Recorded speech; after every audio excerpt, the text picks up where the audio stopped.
Hello my lovely students, welcome to Ganit Vigyan. मैं हूं शालिनी। आज की वीडियो में हम एक्सरसाइज 7E के mental math and assertion reason questions की प्रैक्टिस करेंगे। So let's start. So mental math में फर्स्ट क्वेश्चन है filling the blanks. First part है हमारे पास dash is equals to 100 plus gain percentage upon 100 into 10।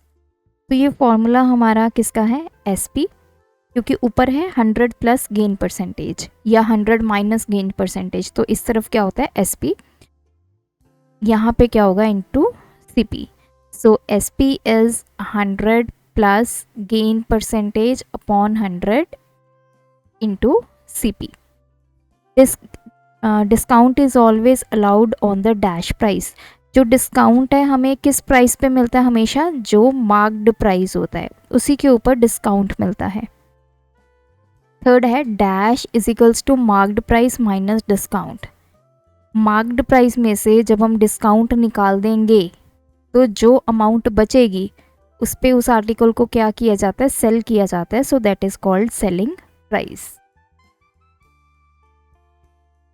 Fourth part है if the SP of an article is 6/5 of its cost price then the gain percentage is.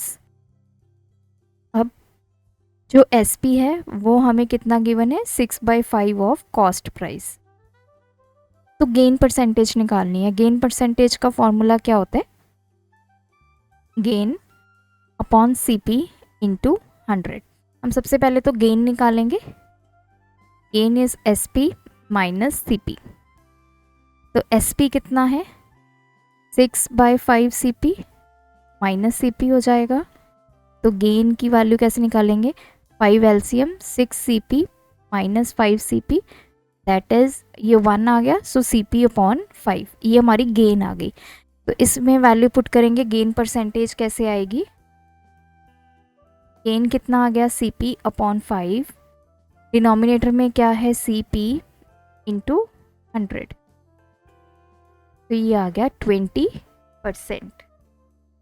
A shopkeeper incurs a dash if he sells 15 articles at the cost price of 12 articles।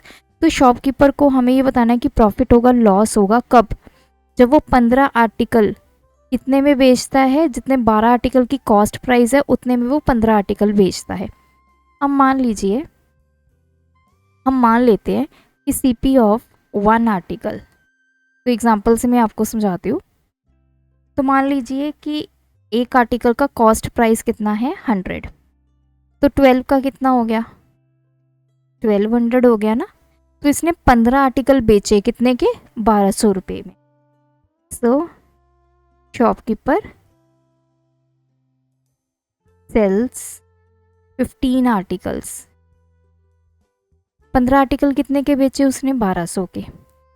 अब हम एक article का rate निकालते हैं कि कितने में उसने बेचा। 1200 upon 15, so that is 80 rupees. तो अब आप देखिए कॉस्ट प्राइस क्या है उस आर्टिकल की? 100। उसने बेचा कितने में? 80 में। सीपी ग्रेटर है एसपी से, तो जब सीपी ग्रेटर होती है एसपी से तो उसको क्या होगा? लॉस होगा। तो आप कोई भी एग्जांपल लेके इसको ऐसे कर सकते हैं। Question number 2, true and false. Gain और loss is always reckoned on the SP. तो गेन और लॉस हमेशा सेलिंग प्राइस पे ही कैलकुलेट होते हैं। दिस इज फॉल्स। गेन और लॉस हमेशा कॉस्ट प्राइस पे फाइंड करते हैं। जो gain percentage and loss percentage का फॉर्मूला होता है उसमें डिनोमिनेटर में हम क्या लेते हैं? CP. If a shopkeeper buys an article for ₹75 and sales it for ₹100, तो उसकी जो गेन की परसेंटेज है वो कितनी है? 25%। तो देख लेते हैं। सबसे पहले तो हम गेन कैलकुलेट करेंगे कितने का होगा। ले रहा है वो 75 का और बेच रहा है 100 का। तो SP minus CP, 100 minus 75 which is 25। तो गेन परसेंटेज फाइंड करेंगे, that is equals to gain upon CP into 100। Gain कितना हुआ? 25। सीपी कितना है? 75 इंटू 100। सो ये आ गया 100/3। तो इसने क्या बोला, गेन 25% का होगा, so this is false. Gain कितने का होगा, 100/3%।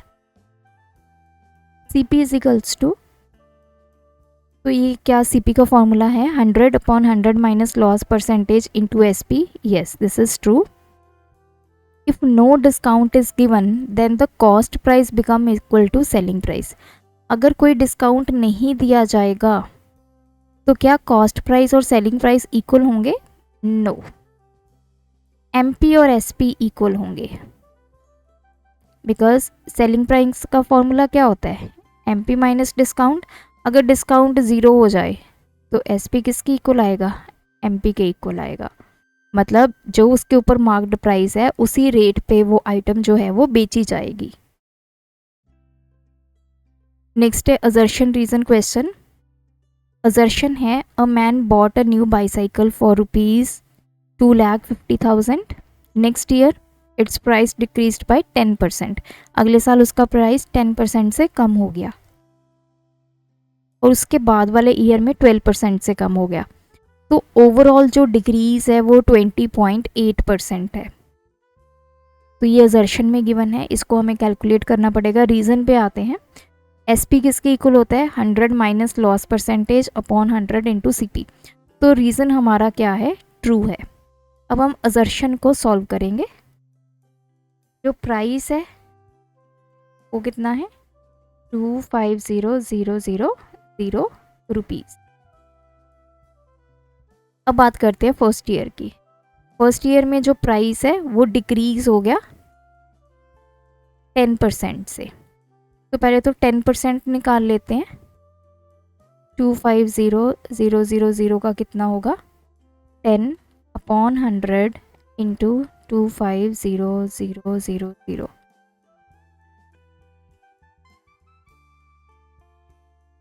That is 25,000। तो अब हम दिखाते हैं कि प्राइस आफ्टर फर्स्ट ईयर।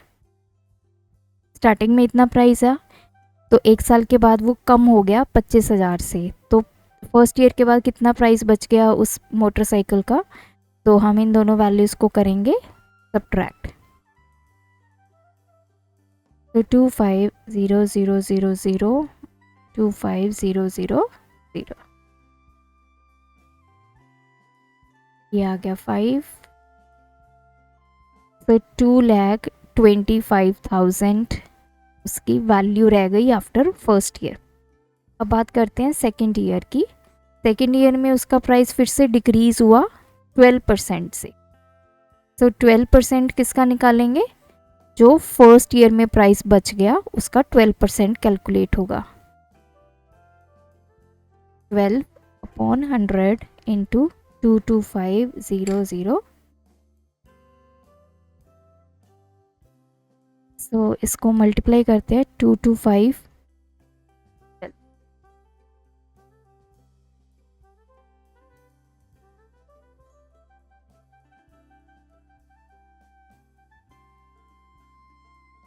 तो ये आ गया 7,000 रुपीज़। इतना प्राइस और कम हो गया। तो प्राइस आफ्टर सेकेंड ईयर, तो फर्स्ट ईयर के बाद प्राइस क्या था, 225,000 ये वैल्यू। इसमें से कितना डिक्रीज हो गया, 27,000। अब इनको माइनस कर देते हैं।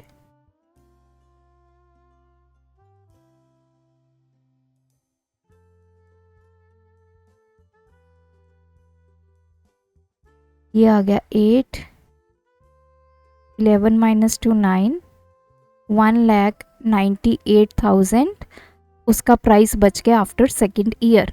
तो ये फाइनल प्राइस है आफ्टर सेकेंड ईयर। अब हमें क्या निकालना है, जो परसेंटेज निकालनी है, परसेंटेज डिक्रीज। तो परसेंटेज डिक्रीज का फॉर्मूला क्या होता है, इसको नेक्स्ट स्लाइड पे करते हैं। परसेंटेज डिक्रीज कैसे निकालेंगे, जो वैल्यू डिक्रीज हुई है अपॉन ओरिजिनल वैल्यू इंटू 100। सो डिक्रीज वैल्यू कैसे निकालते हैं, स्टार्टिंग में हमारी क्या वैल्यू थी, 25,000 माइनस सेकेंड ईयर के बाद क्या हो गई 198000 अपॉन ओरिजिनल वैल्यू 250000 इंटू 100। सो ये आ गया 250 माइनस 198, ये आ गया 52,000 अपॉन 25 इंटू 100, ये कैंसिल, तो ये आ गया 520 अपॉन 25%। तो इसको डिवाइड कर लेते हैं, 520 डिवाइड बाई 25, 2 पे चला गया 50, ये 2, अब 20 जो है 25 से छोटा नंबर है, 0 पे चला गया, ये आ गया 0 0, तो अगेन 20, फिर हम डेसिमल लगाएंगे 200, देन 8 पे चला गया 200, रिमाइंडर आ गया 0। So this is equals to 20.8%। तो जो असर्शन है वो भी हमारा क्या आ गया, ट्रू, रीज़न भी ट्रू है, असर्शन भी ट्रू है, तो दोनों ट्रू हैं, तो ऑप्शन ए और बी में से कोई आंसर आएगा। अब यहाँ पे ऑप्शन ए में क्या है कि reason R is the correct explanation of assertion A, लेकिन यहाँ पे हमने इस फॉर्मूला को कहीं भी यूज़ नहीं किया है। सो दोनों ट्रू हैं, but reason R is not the correct explanation of assertion A, so option B is right.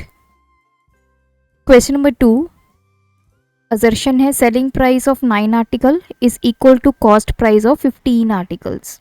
In this transaction there is a profit of 66 2/3%। और रीज़न क्या है, गेन परसेंटेज कैसे फाइंड करते हैं, actual gain upon 100 into CP।